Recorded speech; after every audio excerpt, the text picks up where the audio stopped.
And we have officially started. We let her rip.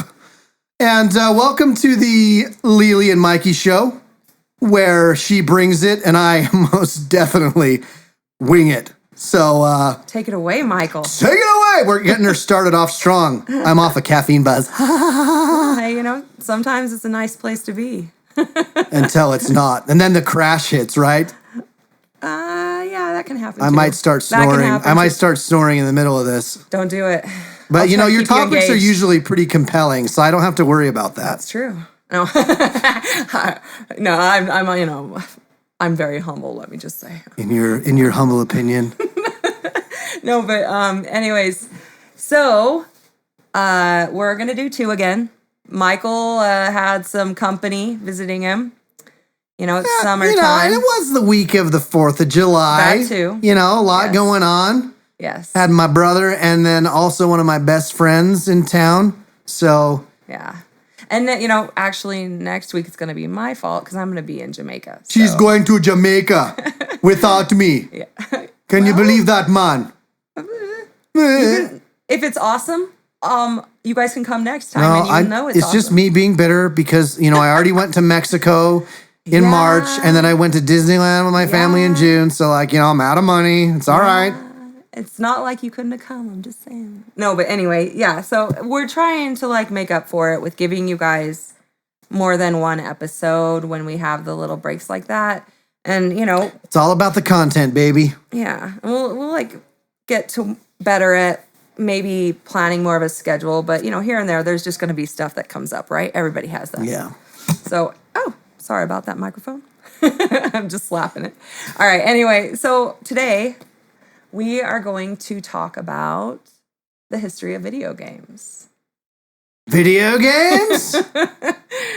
I know you kind of like them. I was born in 1984 and I grew up in the 90s. And I remember the MS-DOS games, Woohoo! So it's been a trip. Yeah.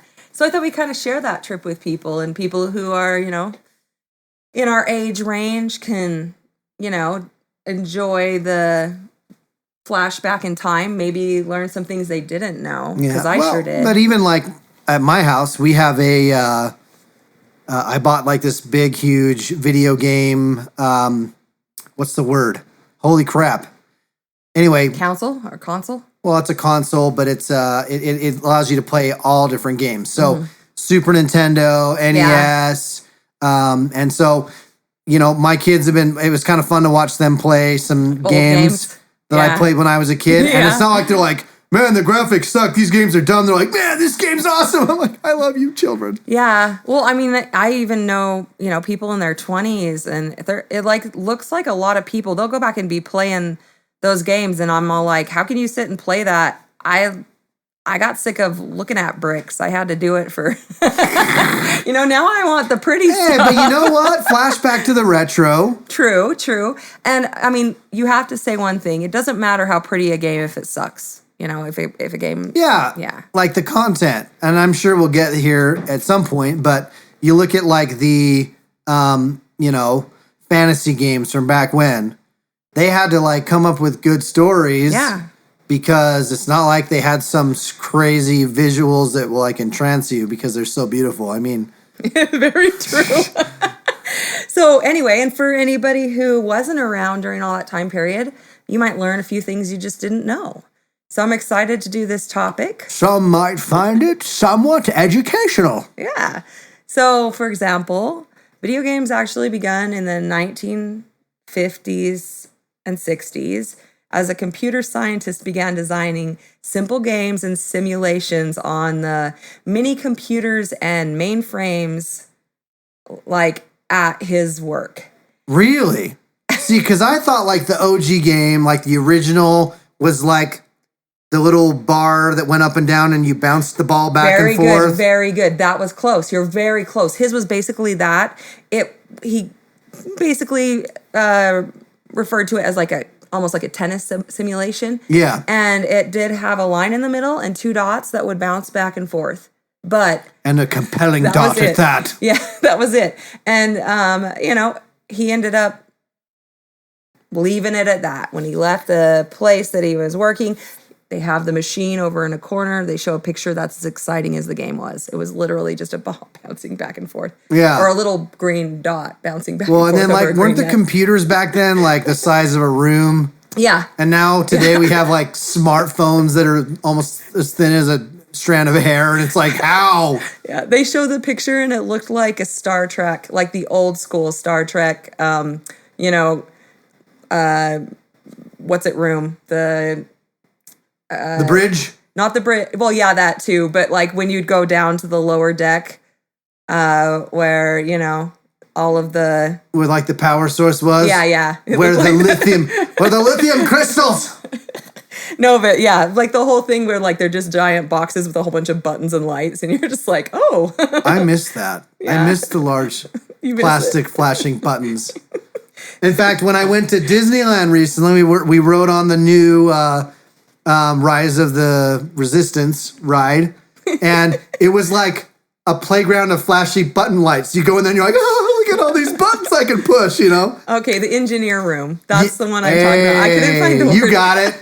I've always been like that my whole life. I'll like lose a word and it's like rolling around in my head, teasing me. Well, at this point, if you've listened to any of our shows, you know that's a common occurrence. True. And we own it, you know? We do. We're like the king and queen of brain farts. Like, sometimes we get quite mentally flatulent. Yeah, I remember. And you're the innocent bystander, but I'm glad you click on the button and you listen, so it's fine. You know? We do. And we hope it's fun listening to us even when we do that. I hope it actually makes you laugh instead of being irritated. I had a time I couldn't remember Eeyore's name. And I still remember this because guess what? 3 days later, in a totally different group of people, I'm like, Eeyore! And they all look at me, they're like, what are you talking about? And that's why I remember, because I was like, sorry, it just, you know, came back.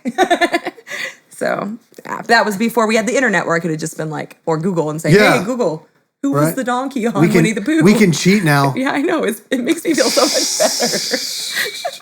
So anyway, he made this computer, right? This computer scientist. And, you know, it didn't really go anywhere. And it was then later an MIT student. Of course, it's an MIT student. The Massachusetts Institute of Technology. Yeah. So he decided that he liked the idea of having a game that you could play, you know? And, you know, you're going to school there. You have your projects. You're proving yourself, right? Was he getting sick of Pictionary? Probably. Next level, man. Next level. So he made a Space War, which was... It was basically made, like, for people who have, like, super brainy, computery brains. Space War. Seems like the better version of Star Wars. Space War. Oh, okay. Whoops. I got my words twisted. Or because there's another one that's computer space. That was the one that is made by the persons who are all like computery guys, and it was so hard for the normal people to play. And it was called Computer Space? It was called, Computer Space. Do you see how I mixed them up? That was just me and words. It's okay. So Space War was almost like the first one, except for the bars would move, right? Okay. And so it was like, basically we're still on the tennis level of this. All right. So, but, you know. But the famous one, isn't it called like Pong or something like that? You're pretty darn smart. But, yeah. So they'd released this, you know, later. It was actually Meganex Odyssey was the first video gaming console, actually. And this is great. You had your TV. I didn't know about this. And you could take these little pieces of plastic that you could kind of see through, and you'd turn it to a channel that didn't have signal, so you'd have the white static, and you'd stick it so static electricity would stick to your screen, and it had this little, you know, square that could bounce back and forth, the upgrade of the original. Wow. And they figured out how they could just move that around, right? They'd figure it out. So you'd put up this little plastic thing that would static electric stick to your screen. And then you could move the ball around and play the game based off of what's on the little plastic. Wow. So you could put a tennis plastic up and bounce it around and play tennis. Or you could take like little kids and move things around. Like, hold on, we're going to change the game scenery. New plastic background, let's go. Exactly. That's what it was. Because they wanted to bring it into people's homes. It was like a good idea. And then they actually got a shooter game. That was where your first shooter came from. But you had to pay, it was $100 for the original. To stick and this is in what year? This was back when $100 was like $10,000 now. 1962. So yeah, so basically you sell your left nut and you could pay for it then. It was $100. And if you paid extra, you could get the gun game. Okay. And you also had to put, the little, on the screen, you would have to put up the little plastic thing. So there's some effort involved. It's okay. So yeah, you'd basically switch them out, and the whole time you just had like a little cubes that you were moving around. Sweet. But that's kind of cool. I never knew that. I'd pay money just to experience that once. This is where it all began. This is how we started. No, I'd love Stick this plastic against your TV. I'd love to see you bring that home to your kids and be like, I just got the best video game console that ever existed. Oh, gosh. They'll be like, Dad, you paid how much for this? Please tell me you didn't pay money for this. Actually, probably now they're like a collector's item for if you had it now, you'd be like eBay silent auction starting at $500,000, Yeah, no doubt. Like, that's crazy. So that was the first home console. I actually thought it was Atari. Like in my head, that was what I remember. And that's what I thought too. That's the first one that we think about. But obviously, before you get that organized, there were more humble beginnings prior. Yeah. So in the early 70s was when it like hit houses and it was kind of, gaining momentum. And this like sales guys all like, if I can find a way to get people to take these in these houses. Just in time for all the drugs? I can make money, yeah. Whoa, dude, look at this. Whoa. Yeah, exactly. So I thought that was cool to find out.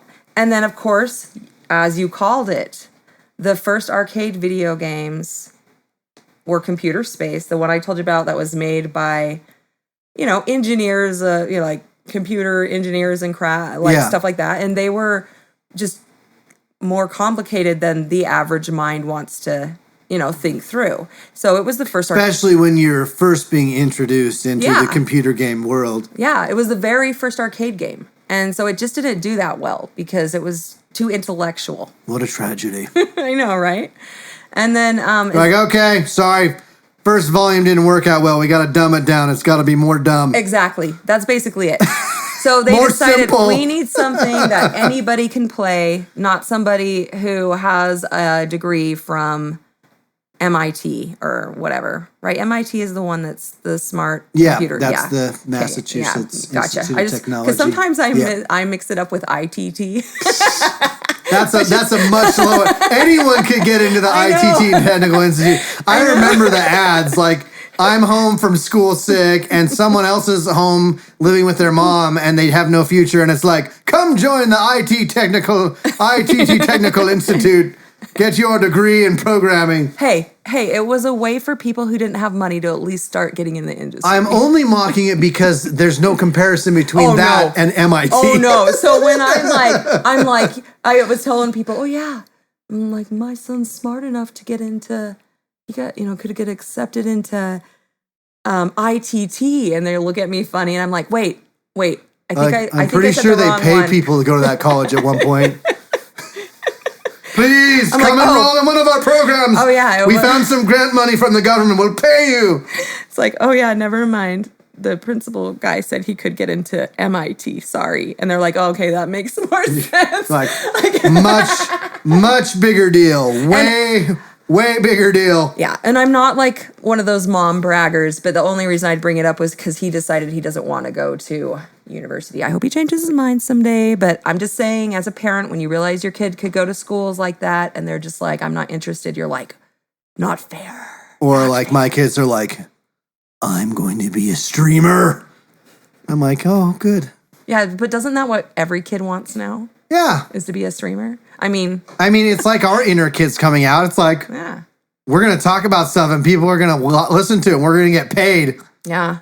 Remember when it's on the same realm, watching someone play a game versus listening to someone talk about random crap, I'm just saying, like, yeah, we're kind of on that boat. I'm just saying, isn't that what everyone wants? I didn't say we were excluded. It's all about the easy money. Let's be honest. Well, no, Please it's about... continue to click people. We have hopes and dreams. It's about being able to do something you enjoy over, being owned by the man in certain hours. No, that's true. I mean, you look at like top athletes. Yeah. They get paid millions and millions of dollars to do what they love. Yeah, exactly. Why not go for it? But imagine that concept.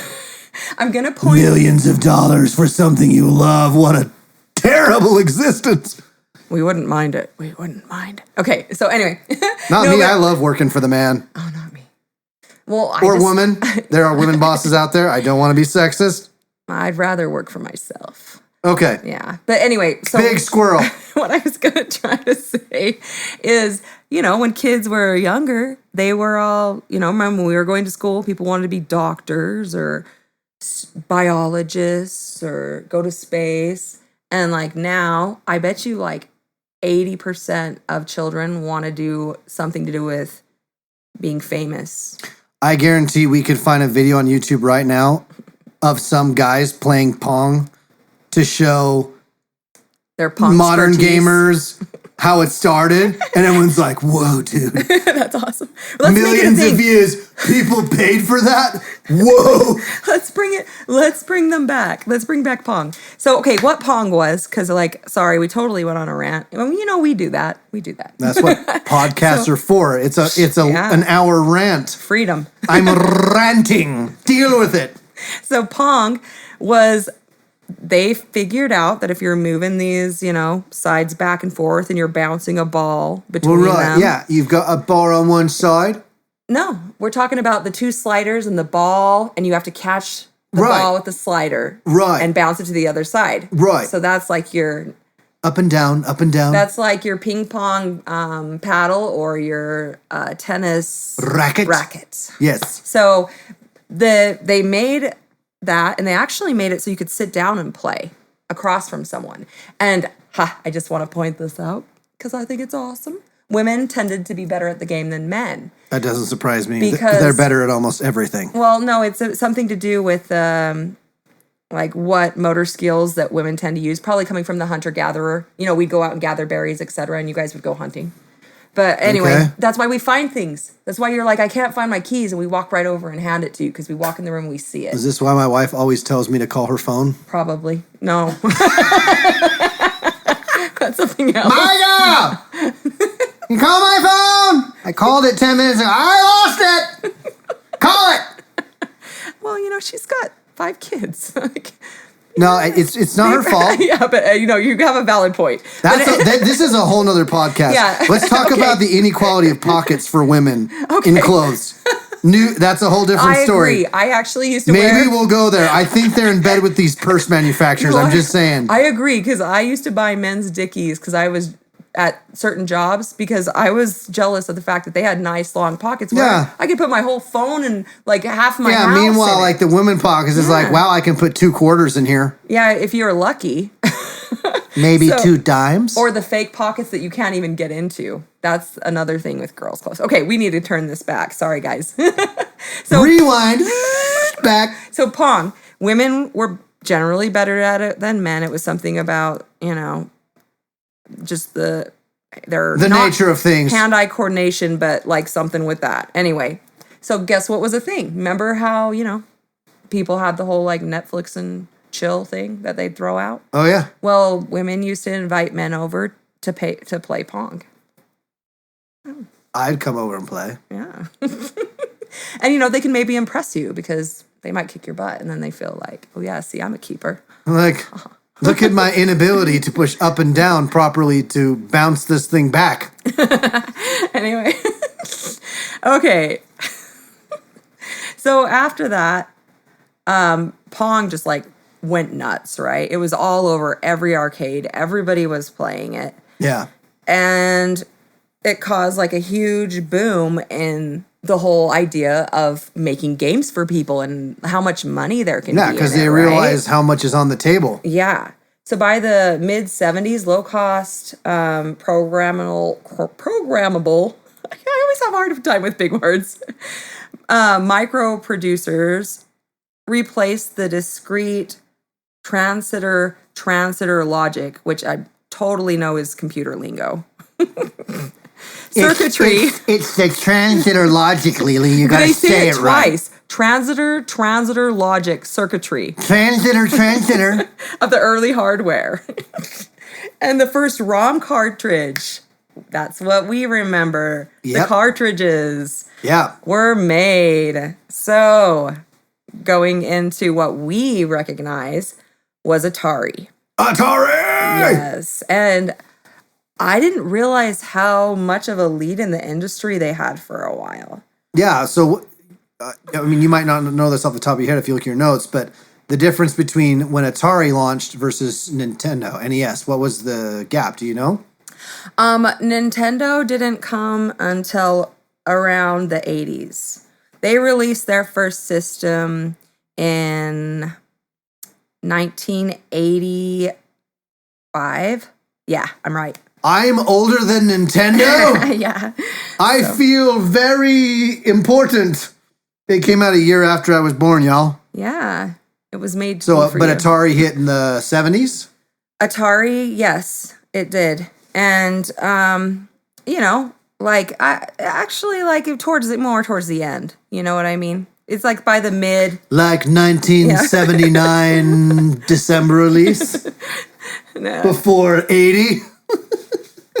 Yeah. So what the Atari did was, you know, they decided to make Space Invaders. Oh, yes. Because, you know, we look at how much people are making on Pong, and they're like, we want some of that. We're going to make something more interesting. So they went ahead and they made Space Invaders, which was like, you were the little ship on the bottom of the screen that would slide back and forth and shoot at stuff. The aliens that were lowering down. Do you remember that? Oh, yeah. Yeah. So it, like, that was and then big there's deal. a bunch of games that stem from that. Yeah. Like Super Nintendo, there's a game called R-Type. Yeah. Which was way cool. I don't Same know that one. concept. I don't know R-Type.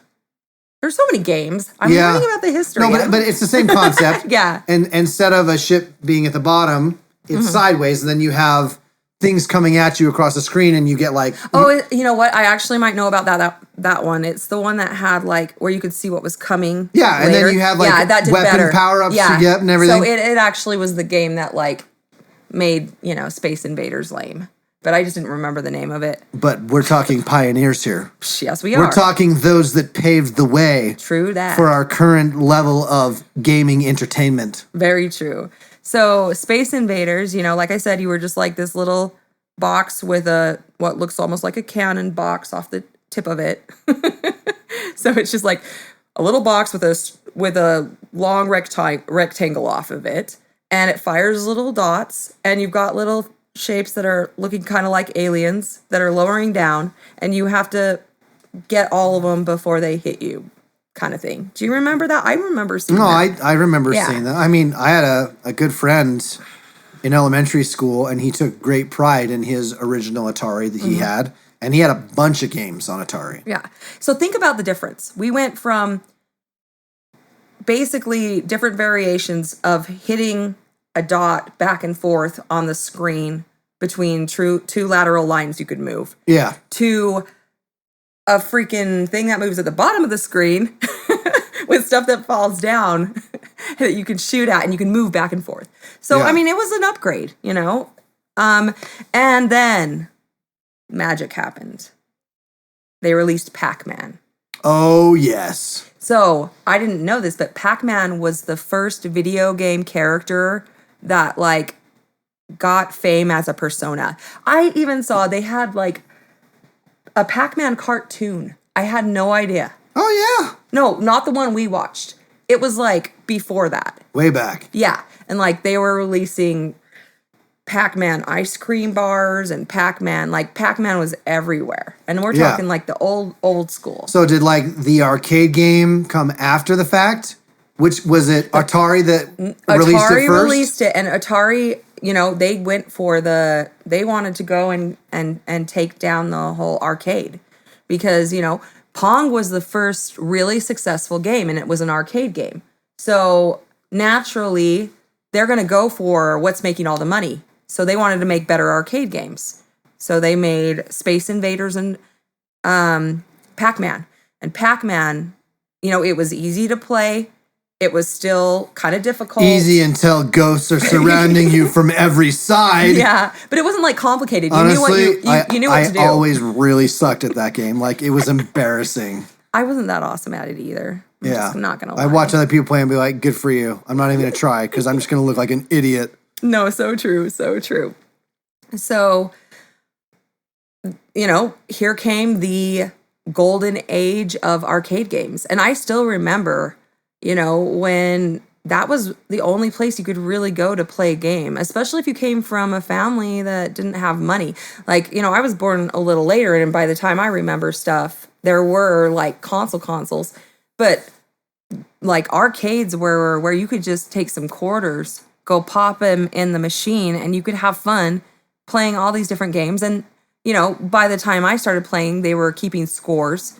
So you could try to beat people and that's take what their the draw spot. was. You'd have a crowd around someone. They're like, oh my gosh, he's going for the record. Yeah. Yeah. And everyone would be like cheering and freaking out if, they got it. And there's those people who are like always hating that person who always just manages every time they hit the spot and they're on top to just like beat it. And they're like, they have like the name they put in. They're like, I'll never beat Mikey TX's score. No, it was Mikey TX is unbeatable. Back then it was more like, LJR. I freaking hate you, LJR. I don't know who you are, but you're my nemesis. Because, nobody knew who their like little abbreviated name were. But before, you could only put like, I know, there were only a couple letters. Yeah. And it'd be like, you're the guy, I freaking hate you. Yeah. So anyway, we go from that, right? And in 1983, there was a flood of like a lot of games, right? Yeah. And that was when you'd go into those arcades. That would just like blow your mind because there was stuff everywhere, like all over the place. Yeah. And anyways, when you started having like fighting games started. Yeah, exactly. And a bunch of other genres. Not yet. Often they were like poor quality cloned, like trying to still mimic the ideas of the people who were making money. Someone like changing the name a little, changing the way it looked a little to try to like cash in. And so you're talking about a knockoff? Yeah, basically. So it was, it wasn't exactly as exciting as you think. It wasn't what we were seeing like by the mid 80s. Okay, fair enough. Like not quite there yet. So anyway, that was also around the time when computers that were only seen in like houses and stuff, or not houses, companies, sorry, I said that backwards, like started to kind of drop down in price, right? Yeah. And so the computer industry wanted to start trying to cash in on some of this stuff and kind of started like thinking about that. And you had guys who were computer guys who were showing up at, Atari's door and being like, hey, we want to help you make some games. And, we think we should make a console. And I didn't know, but the Atari console that we like first played on wasn't the first Atari console. Oh, yeah. I'm sure there's different generations of it. It sucked. It didn't do well. It didn't really take off. People just weren't really getting into it. So, like, it's funny how you look at things and it's all like trial and miss, right? Like people are always like throwing out an idea and they're like, okay, that didn't work. Let's try something else. So, like it's interesting how the whole industry goes. So Japan decides they want to jump on the ride. Okay. Cause later Atari releases the better, version. Uh-huh. And like, they're doing okay. And Japan's like, okay, we want our games. We have some games. We want a game over in the US. We want it there. And everywhere else, we want to cash in on this. So they get to thinking, and one of their guys was like, decided that if you add a little bit of a storyline, maybe it'll make it more interesting, right? Okay. So what is born from that? Mario? No. Too soon? Way too soon. No, but I'll explain it and then you'll understand. And this is all stuff I didn't know, which I found rather like fascinating to me. So they made a game where there's a gorilla who steals a guy's girlfriend, climbs up to the top of a factory, and the guy has to dodge his barrels while he climbs ladders to try to save her. King Kong? Actually, he decided to call it the Stubborn Gorilla. But he wanted to pitch it to, this is so great. I never knew this. It's so cool. He wanted to pitch it to Americans. So he Googled stubborn and donkey popped up. Did they have Google back then, though? He put in gorilla and Kong popped up. Interesting, right? And so he goes to the CEO of Nintendo and he's like, dude, we're going to name this Donkey Kong. And he's like, Donkey Kong? What the heck is that? What is a Donkey Kong? What are you smoking? But it took off. And, you know, like it was the first time they'd added an actual story to a video game, right? So they have the little guy running up, all right? And at the time, his name was not Mario. His name was Jumpman. Jumpman. Very original. What should we call this? Man, this guy jumps a lot. Maybe we can call him Jumpman. So watch, I can make him jump again. Jumpman, jump. Well, so that's not actually, you know, in the game, they never told you who the guy's name was. That's just what they called him. Okay. We just saw the guy jumping, right? We didn't know who he was. Okay. So that just takes off like crazy, right? And then, you know, we get into the whole thing of where lawsuits start happening because you get people like taking pop-offs on things people getting greedy, wanting a piece of the pie. Well, guess what happened? Was it Universal Studios? Whoever made King Kong, I think it was Universal Studios. They tried to sue because they were saying that they'd stolen the idea they had ripped from it King off Kong. from them? Yeah, but when they went in the lawsuit, they looked back through paperwork and they discovered that the person who had like put a claim on that had actually released it to the public.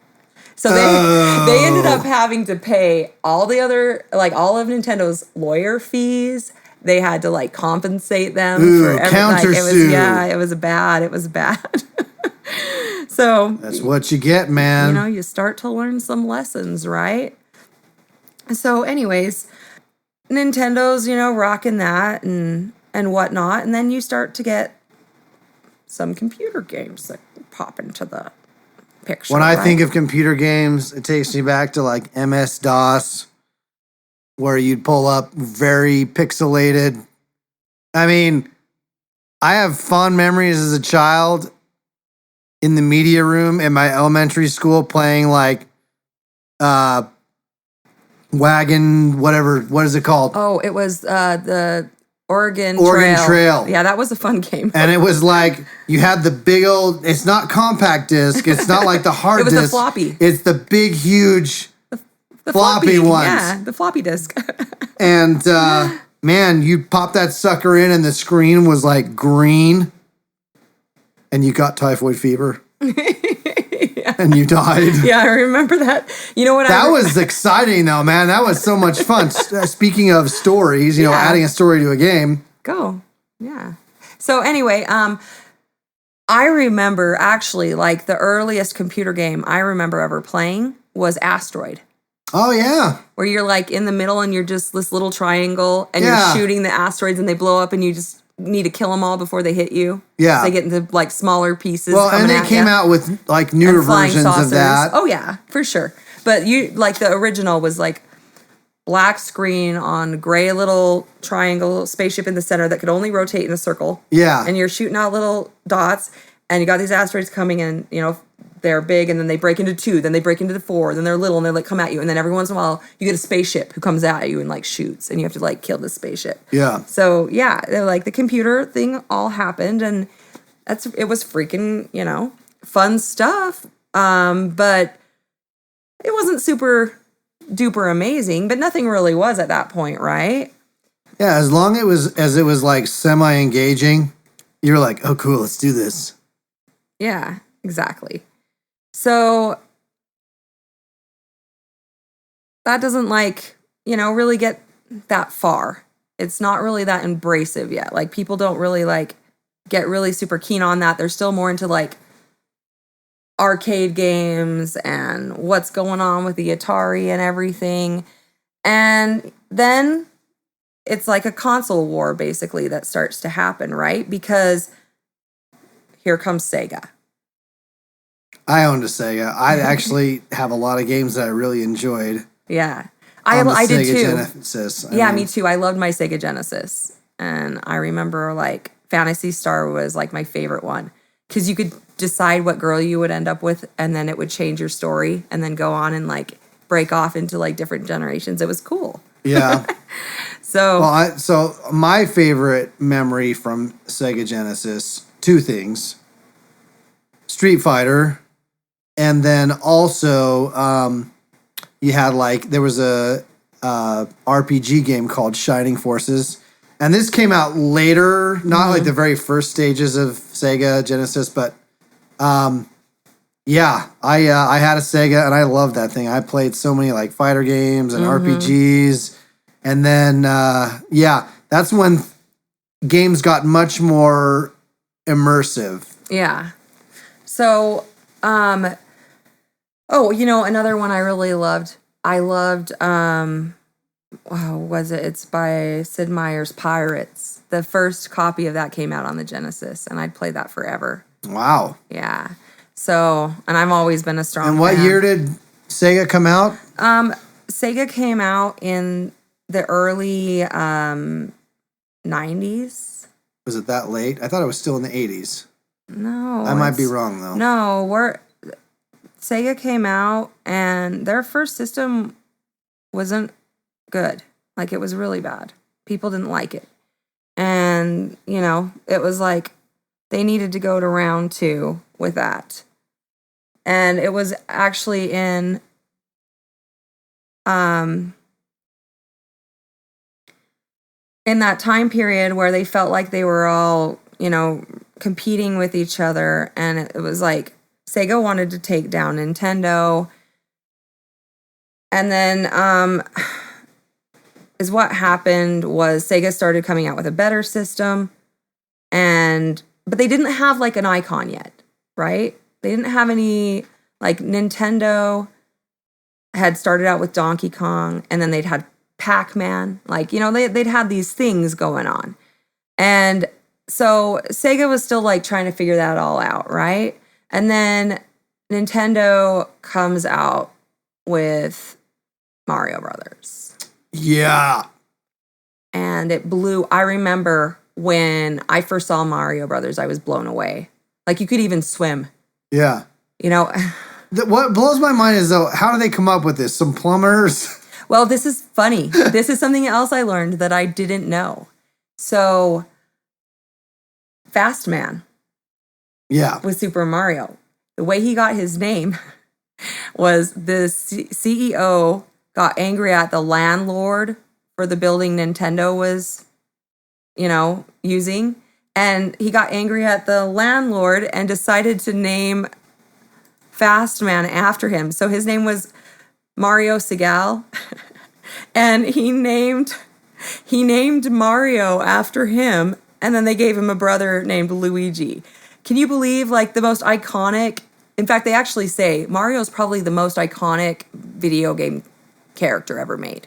If you think about it. That. Yeah. And you had like everything. Sega Genesis that kind of fired back with like Sonic the Hedgehog. That was one of their big franchise games from Genesis. Mm-hmm. Sonic.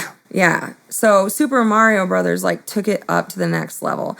And like one of the reasons you're having all these problems, which is really funny because I've noticed this throughout that history with these guys, is you would have some guys working for a company. They would want to raise or have this great idea, and the person of that company is like, no, I don't like that. So then they break off and they make their own, right? That's how Apple happened. Those two guys were working for Atari. Steve Jobs, or what were their names? I can't remember right now. I just know Steve Jobs. Yeah, I don't know all the the other originating Apple founders. But yeah, anyway, those guys were working for them and brought an idea to them, and they said no. So they went in their garage, and like that's where, you know, we started to get the computer game stuff. So it's like all these things keep happening. And I think like the same thing happened with Sega. It was like break off from somewhere else. And, you know, like it happens all over the place. But finally we get to where, you know, there's this competition going on, and, you know, Sega releases Sonic the Hedgehog and like all that. And so now they're in a big, huge feud. But like Nintendo had better graphics than Sega when Sega first came out and was trying to beat Nintendo. And so it just didn't do it for them. So they finally decided to like get new software guys, like fix it up. And then that's when they started releasing stuff like Sonic and the Genesis and all that came out. Okay. So we're here and we've got these two systems that are doing great, right? And Nintendo's like, we got to beat Sega. We just got to. Well, there's this guy over in Russia who makes this game. He's an engineer. And it's a game where, because he's like, I could make a game better than these, like a lot of these. I want to make a game. And guess what he makes? He makes a game where you have different shapes that move down the screen and you fit them together with other parts. Tetris. Yes. So he's like, we're going to get very good at organizing boxes. Mm-hmm. So, of course, he's in a communist country. And what does a very smart communist do? He tells the guy that he needs to give him the rights. And he says, yeah, I'll give it to you for 10 years. Because what do you say when your communist leader tells you that you need to let him have the rights to your game for 10 years? You say, yes, sir. So instead of like becoming the super rich person at that point, he gave it to his leader, and his leader sold it to companies all over the US and Japan and everywhere. Wah, wah. So talk about almost a hero. Yeah, and like that game, literally addictive. I can't explain it to a younger generation person. If you started playing, you would understand. Yeah. But there's just something about that game, and it didn't matter how old you were. But like your boss, you could walk into the office of your boss, and he'd be like trying to hide his Tetris on the screen. It was like nuts. Well, and the reality is, how gratifying was it when you built everything up except for that one side? Woohoo! And here comes the long one, right? Yeah. The straight long one. You're like, ooh, I'm about to clear 5 rows. Boom. Yeah. And then right. Another one comes and you're like, ah! And it's the worst when you got to where you had to turn apart and finally like block your row, and then the line comes and you're like, why? Yeah. Or when you get like multiples of the like, the almost lightning bolt looking one, you know what I'm talking about? Mm-hmm. Where it's down, over, down, and it's like, where am I gonna put all these? Yeah. Or when you or you get that square and you're like, oh crap, I gotta block off my big towers that I built. Exactly. And I won't be able to drop my long one in there and clear out so many. I got pretty darn good at that game. I'm not going to lie. I was rocking it because I did have a handheld, and it was easy to just sit down and I play. was great when it was all slow. I'm like, look at me. And then it starts coming down like really fast. And I'm like, screw it. No, I'm done. Yeah, I got you. I'm going to go out and play basketball. So yeah, that kind of kicked butt with the Game Boy. You know, it was remember the advertisement was like power in your hand. Do you remember that? Oh yeah. It was great.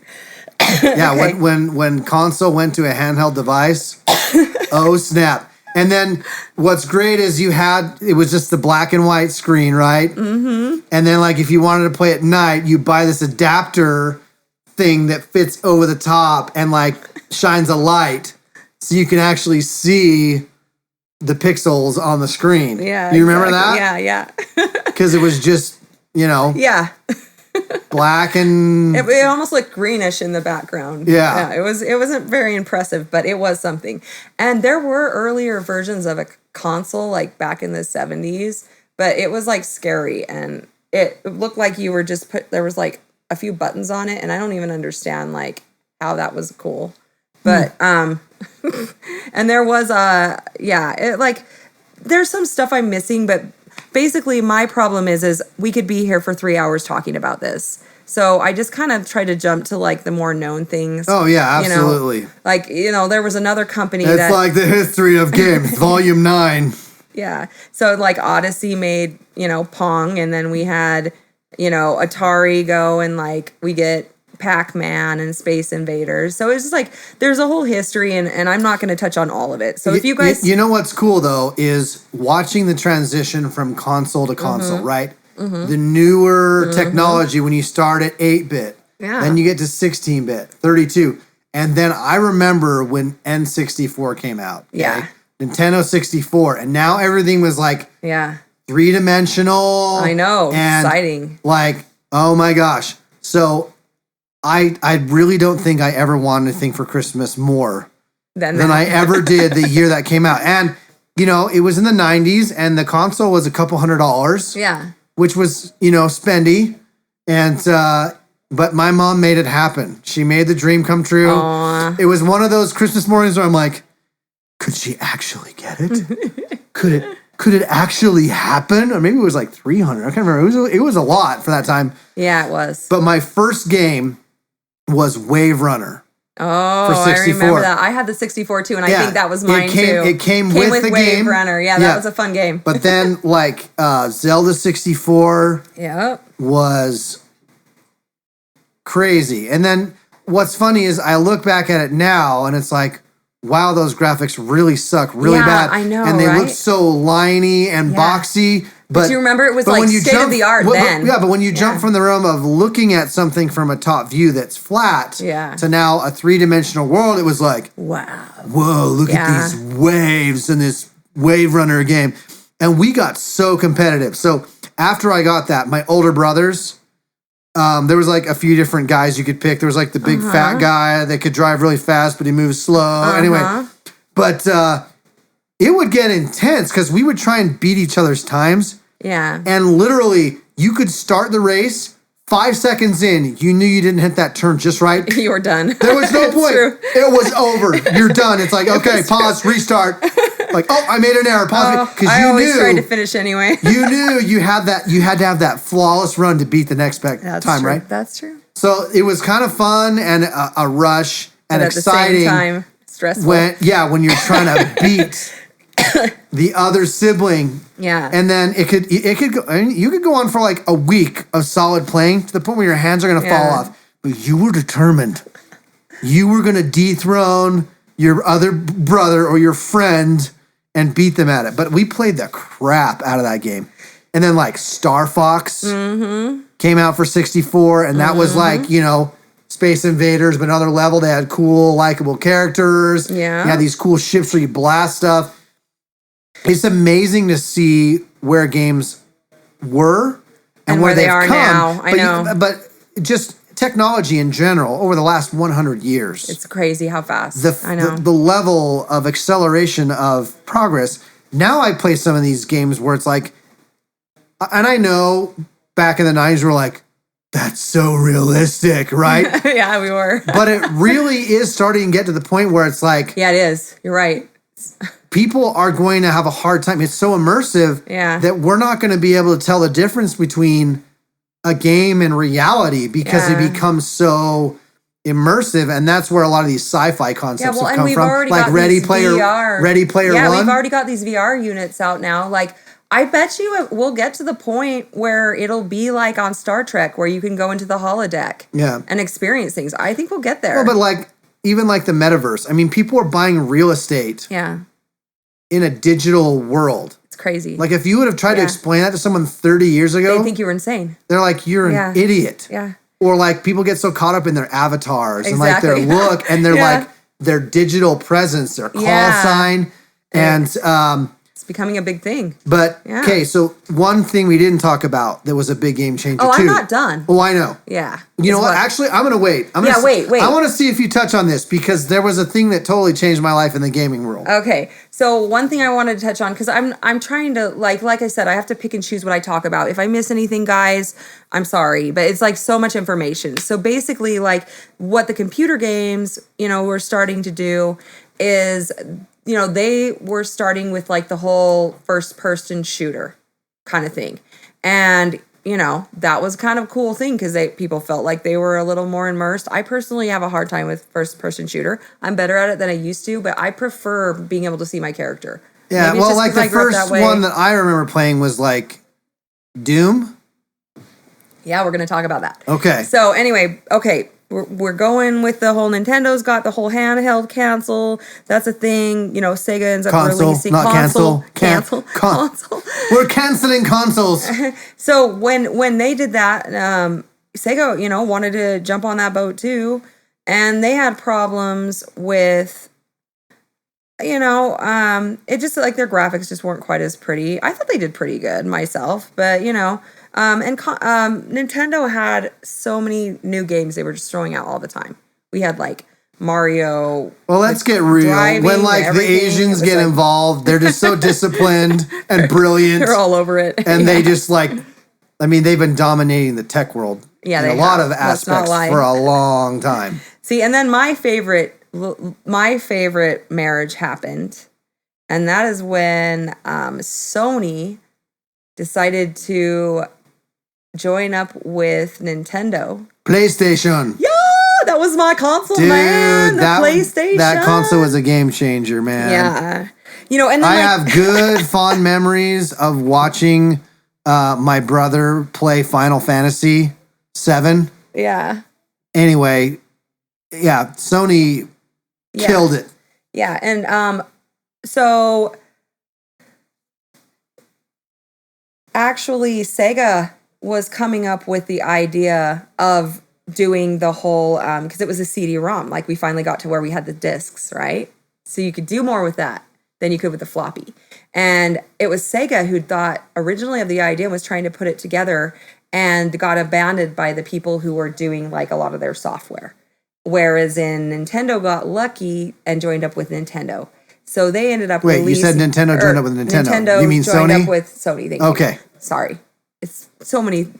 Sega. Bleh. I'm sorry. Okay. That's all right. So yeah. Anyway, Nintendo joins up with Sony, and Sony knows how to make stuff. They make perfect, great things. And Sega tries to release something, but they basically had their like management get to the point where they felt like they were super important. And then, you know, they're getting a lot of money, and these guys who are the ones who are actually making the games, thinking up the games, go up to them and say, hey, we want a raise. And they're all like, shh, you're not important. And so they were all like, whatever. And they lost like some of their best people. So they had a parting of ways. Yeah. Huh? So then they tried to just put together and release the E.T. game. Do you even remember seeing that? E.T. It was like he was a little green box moving around the screen and stuff. And it was such for the console thing, right? It was such a bust. They released it. People didn't like it. We're giving it back. I didn't know this. They buried hundreds of thousands of consoles down like by the border and pushed rocks over it. Really? And just buried them. So I think it would be so cool to be the person who found all of those buried ET console games. I feel so bad for the environment.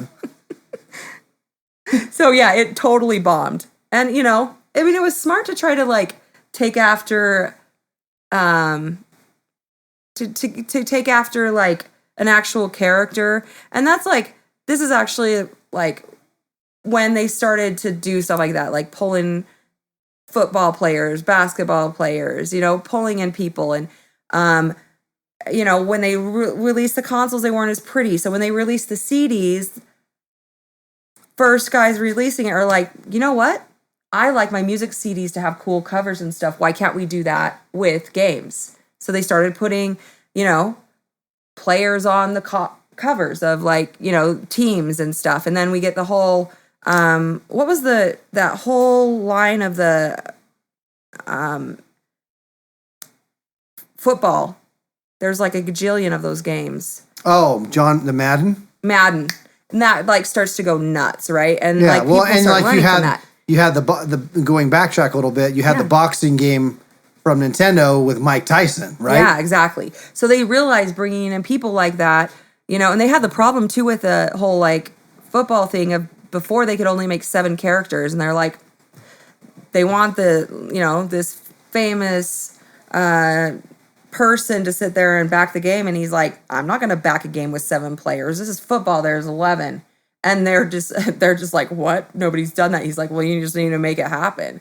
So, like Sony and Nintendo getting together was a beautiful thing because it gave them like a lot more options and abilities, right? Mm-hmm. And as far as like the computer world went, this woman, her husband was like doing games and stuff, and she's like, I could do this.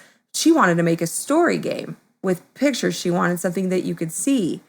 And so here comes, the first kind of like fantasy adventure games where you're typing, walk through the room, go to the left, bow to the king, and you have like all these options. Like these kinds of things start to come out. But it first came off of her just making like a little, almost like a storybook experience, Uh-huh. So we have the computer kind of going that way. And then we have the consoles are like starting to just, go nuts.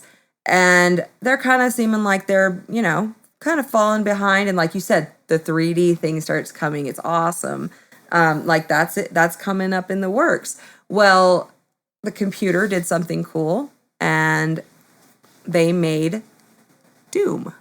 Oh, yeah. Okay, right? And you remember playing that. Well, it had an option where you could play with other people. Multiplayer, baby. And so that kind of starts getting introduced, right? You could play and you have your friend next to you. There was like an opportunity for that. And, Doom did great. And that they were excited, like things are going good. And that's where you get the backlash from the media.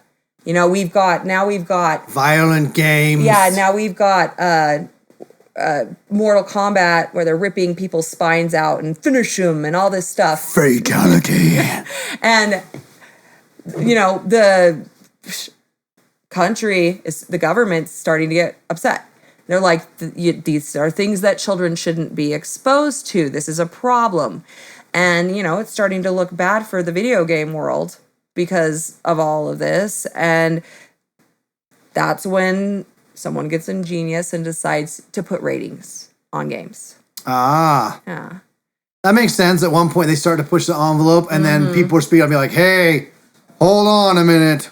Yeah, they're like, this is not the same as Space Invaders or Pong. Right. This is not. This is getting serious. People are blowing each other up. Yeah, exactly. So, that saves them. Because for a minute there, they were starting to think video games, were going to be in big trouble. So they added that. It fixed the problem. Don't let your kids play mature if you don't want I that never and thought all about that, but that did seem to come later on in the video game world. Yeah, it did. Especially as games got more immersive. Yeah, exactly. So you kind of brought it up. The thing that changed my whole gaming experience was PC, online. Okay, we're not quite there. Multiplayer. I'm going to stop you. Suck it in. Okay, so is what I was about to tell you, because Doom is the beginning. Keep going. Doom is the beginning of this. So Doom ends up releasing a game after Doom that's called Quake.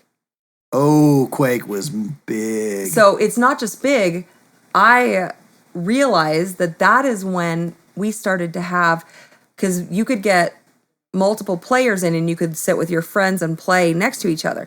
So then we started having where people were making their own clans with their friends, right? And then they start meeting up with, there's a clan and then there's another clan, and they decide to meet up and play each other, right? Yeah. And then they decide to make it a thing, and then more and more people start coming. Mm-hmm. And like I even saw there was like old people who had like their old clan that you had to be over like 35, I think they said, but the guy who was talking about it was like gray haired and everything. And people would go and this started the whole, like, I think this was the beginnings of competitive gaming, like professional gaming, because that people would get together and they'd play against each other. And it got to the point where it was like nuts and out of control, and they still have that kind of stuff going on. Yeah. So it's crazy.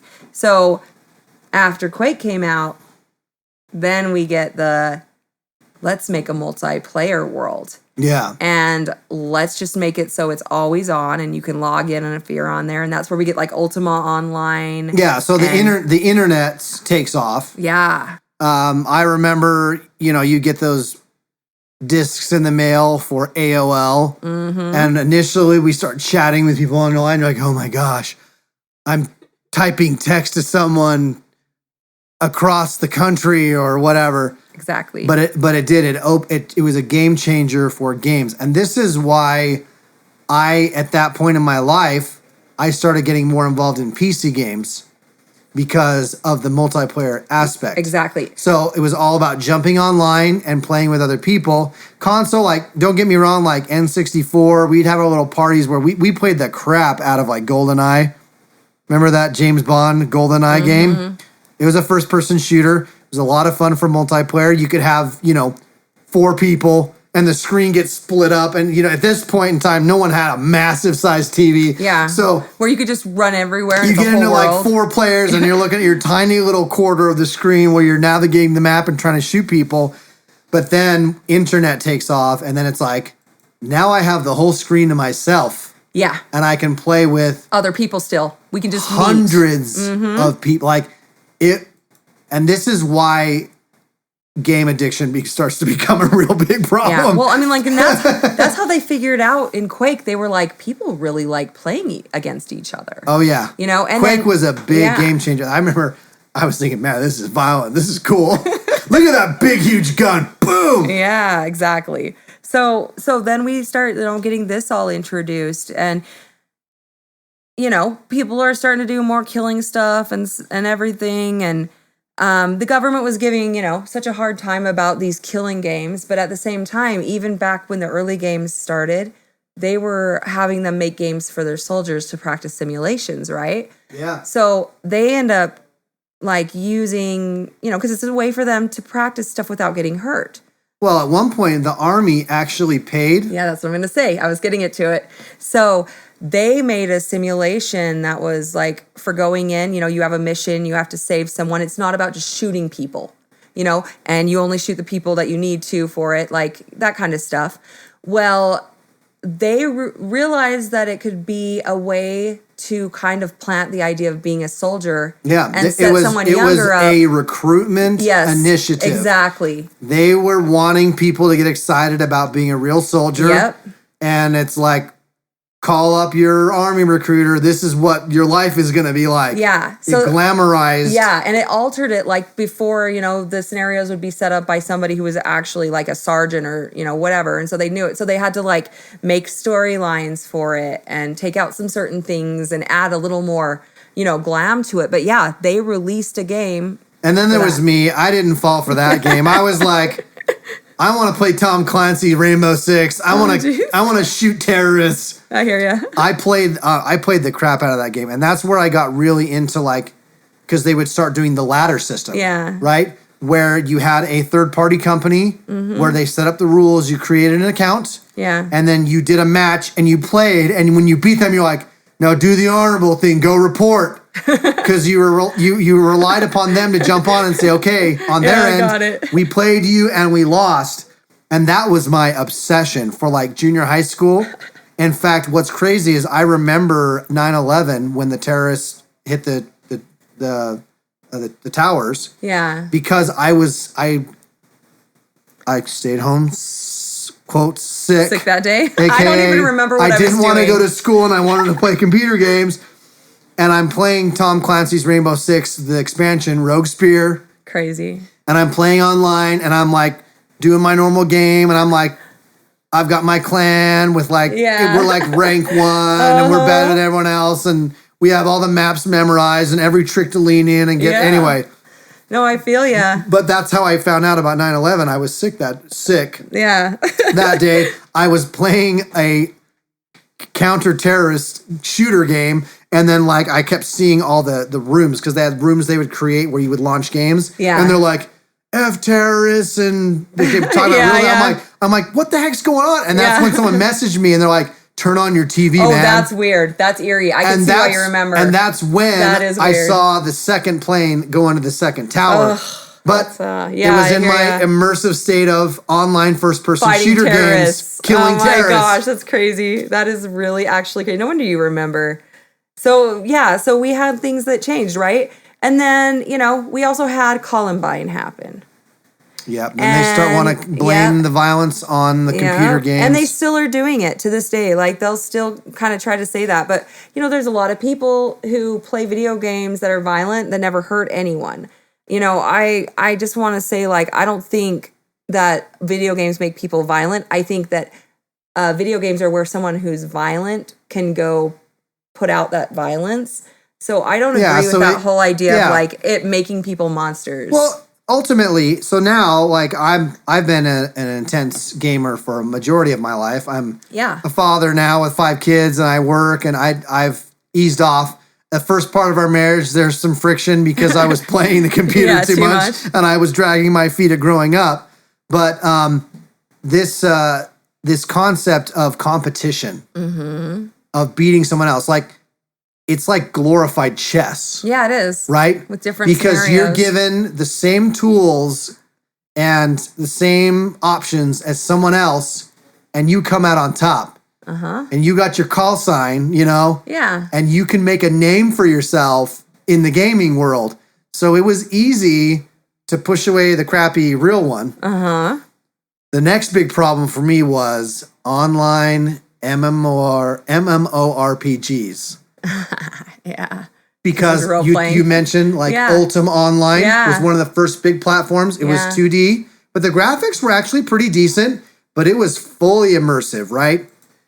But then the next big kicker was, for our family and my childhood, EverQuest, dude. Yeah. Evercrack, as some would call it. Yeah, they did. Actually, I remember that nickname because people would, like, get their lives completely, like, you preferred it to the real world. And there was so much gratification out of leveling up. You had your groups and your people. Slaying that dragon. Yeah, there's this immersive culture where I remember, because I was, like, in junior high, my brother's in high school, and it was a problem. We were playing too much, right? Yeah. And my brother got in trouble, and he got, like, banned from this game for a week.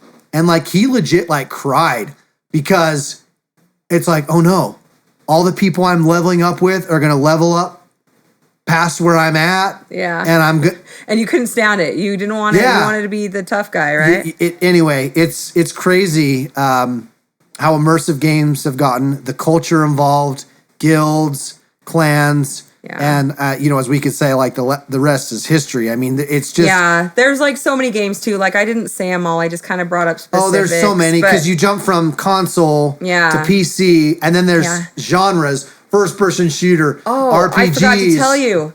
So Microsoft, after they saw PlayStation and... because we got, we went on a little thing we did. Spiral? Yeah. One of our little spirals? One of our spirals. But when... they saw what Nintendo and Sony had done with PlayStation. They were like, we can do that. And when they went to people, they had not done anything like that before. So people were kind of laughing at them and like, you can't do this. But Microsoft made, like, the largest Xbox platform. Yeah. Well, they made the largest software platform that everyone was using. So to say that they couldn't enter that world and make some waves. Yeah, it was awful of them. And literally, like, look at what happened when Xbox hit. And by the way, I've never owned an Xbox. I have that snobbery of always being You're a the PlayStation person. You know what? Okay, I won't lie. I have one now because we inherited one. And there are some cool games. Like, I know. Halo. That was their big one. I have a lot of really great memories in junior high and high school, having, like, overnight parties and, like, drinking way too much Mountain Dew and eating way too many Cheetos and playing Halo till, all hours of the morning. So Halo was a massive success for Microsoft. And I liked it when I played it. I just was too stubborn to actually buy one. I was so, like, there was always those games that were just, console specific. Yeah. But as more consoles got bigger, now it was more often more shared. Yeah. Yeah. I mean, there are some originals like Final Fantasy. Yeah. You're only going to get it on PlayStation. Yeah. And you can play it on one of my PC, favorite games. It's one of my all-time favorite games. Oh, yeah. I've beaten and played so many of those. I still remember, like, the storyline of 7 was, like, the best. Like, when Sephiroth was just so freaking evil. Yeah, he was a good villain. Yeah, and I literally had times in that game where they were box people, by the way. Like, they tried to remake the game, but people said that somehow they just haven't done it justice. But like, I literally cried multiple times watching Box People in that game because the story was so it was good. very, very compelling. That's why they tried to redo it. But I'm a Final Fantasy fan, huge. I haven't played a lot of the newer ones because I just didn't want to buy a console anymore. Yeah, well, I kind of switched to PC. Like, and you know, we were talking about that. So, like, when the PC started to get big, the consoles were worried and wanted to compete. So then they started to add plug-in and like. Where you could be online you had and watch Xbox movies. Live. Yeah, and you could watch movies on it. Like, it was a multi-use system. Yeah. And, you know, it's funny. I tell you what, though, I'm deadly with a mouse. But you give me thumbs on a console for a first-person shooter, and I'm that guy who, like, maybe the thing isn't inverted or not, and I'm just, like, slowly moving up and down. Like, really? I'm terrible on... I'm good my at kids... that. They'll play PC games where they just plug in the game controller. Console. No, or the controller, sorry.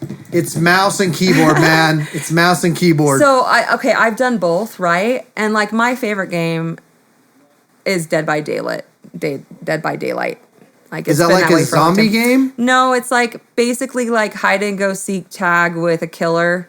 And, you know. It's not like Among Us. No, it's like you get... When did this come out? I think it came out like three or 4 years ago. Oh, okay, so relatively recent. Yeah, so basically they've gotten a lot of like companies that have let them use like characters that we love. Like they've got Michael Myers in there. They've got Freddy Krueger in there. They've got like they pull ones, okay? And you've got like one killer and he's trying to catch, and if he hooks you 3 times, you're done. And he wants to catch everyone and hook them all, right, to win. Yeah. And there's 4 players, and they need to go and fix these generators that'll open a door so they can escape. And so he's chasing you around trying to get you, and you're trying to, like, unlock stuff, hide from him, run around, you know, give him a hard time and make him angry because he can't catch you. Stuff like that. So it's fun, you know, and it's like, I really like it. It's not. There's just so many different games now. Like in the realm of first-person shooter now, you have like Call of Duty. Yeah. Like there's so many, I can't play them all. But my life was mostly consumed by online RPGs. Like I got pulled into World of Warcraft. I played it for like 5 years. I played it the whole time, on and off.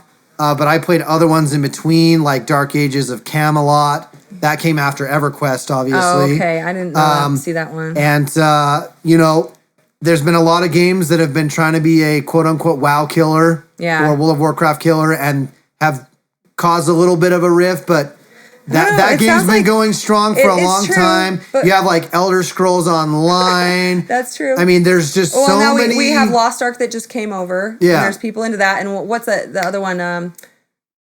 They're trying to come back. It was the one with the colonial. I'm trying to remember what it was called. It was recent, and they had problem. They tried to get it out before they were ready, and they had things crashing. I think I know what you're talking about. Yeah. Was it Amazon that was behind it? I just know that they're trying to fix it up really good now. Yeah. Is it Ark? Here, I actually could check it because it's on my... But yeah, the point reality is there's so many games. But stemming from that, we mentioned it earlier in the show, online streaming and competitive play. Like, it's gotten huge. One game that I love, that I've been on and off playing immensely is New World. League of Legends. Oh, New World. Sorry, I had cool. to tell you. Yeah. League of Legends.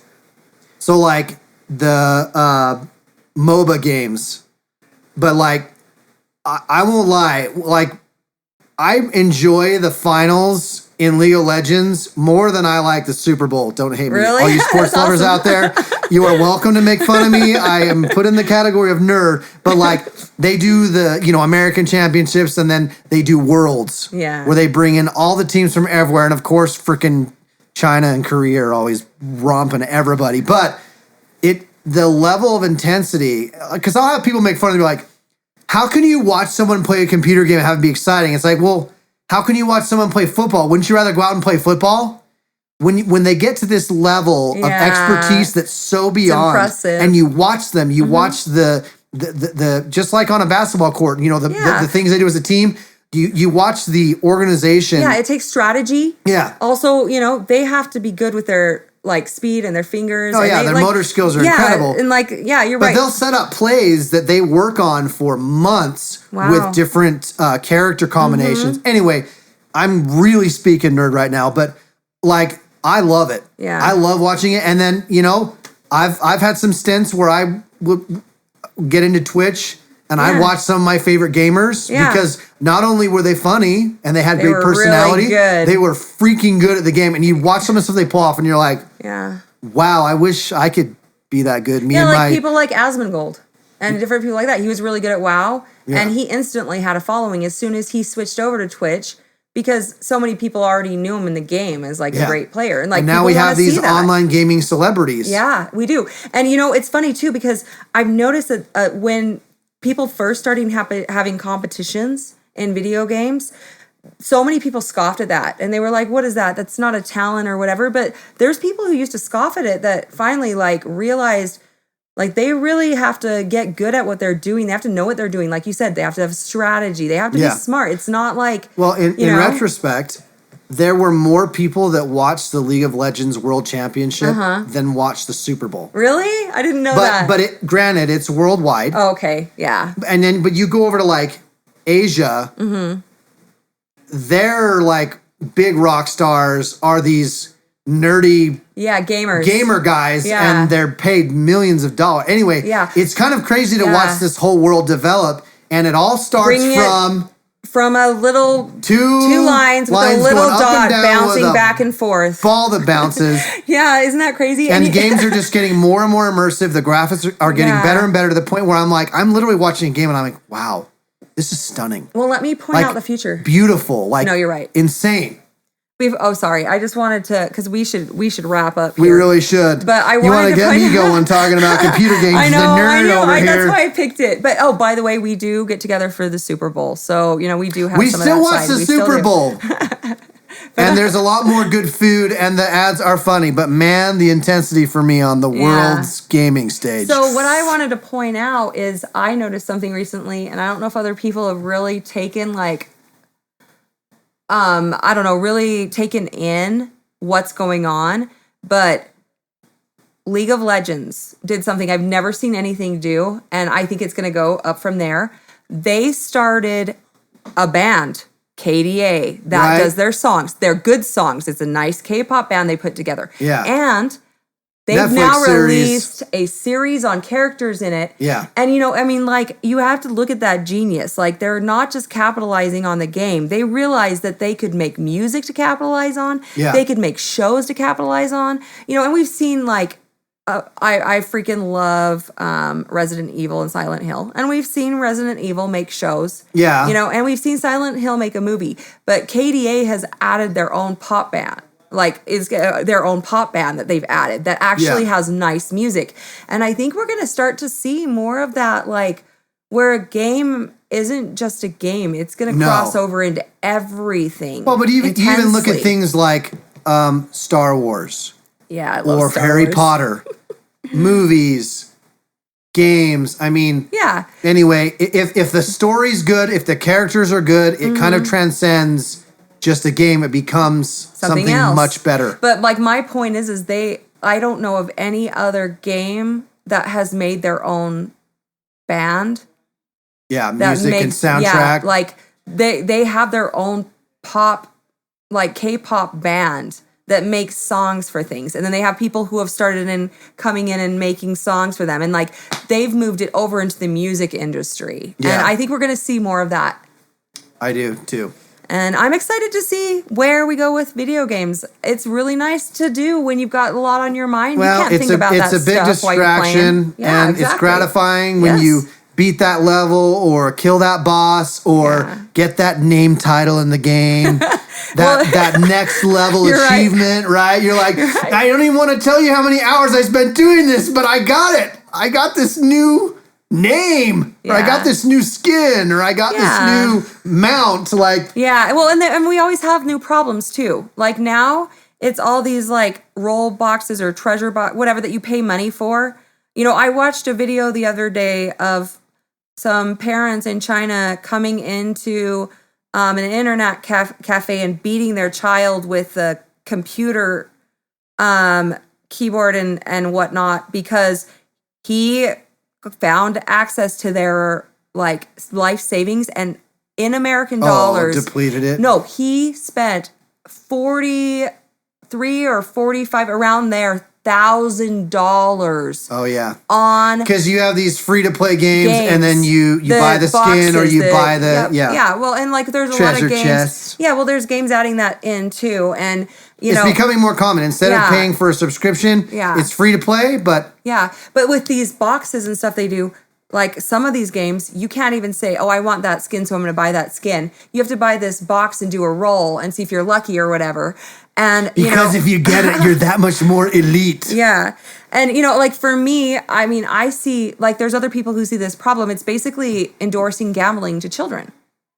Ooh. If you think about it, Why did you have to open that can, Lele? I'm just saying, we've got the Let's go back to people getting blown up by big guns and Doom and Quake. So anyway, I feel like, there's things to be looked at. And, phone games, that's cool. It's a fun thing. But it seems like those ones are definitely more of like the whole pay to play. And, I feel like there's a real issue that we need to look at here about where boundaries are drawn. And I don't want, I feel like that I could see the validity in almost getting a, addiction to gambling because they're gambling on these boxes. Yeah. Like how much easier it would be for them to go to later gambling and really lose money. So I don't know. It's just something I wanted to point out. So I feel like we've got our good stuff going on. Yeah. And I feel like, we definitely have our problems. Well, and here's the thing, balance in all things, right? Mm-hmm. So if you do too much of anything too often, it's not good. So I don't have a problem. My kids play the computer games. I have a couple computers that they can play on in the house. We've got the consoles.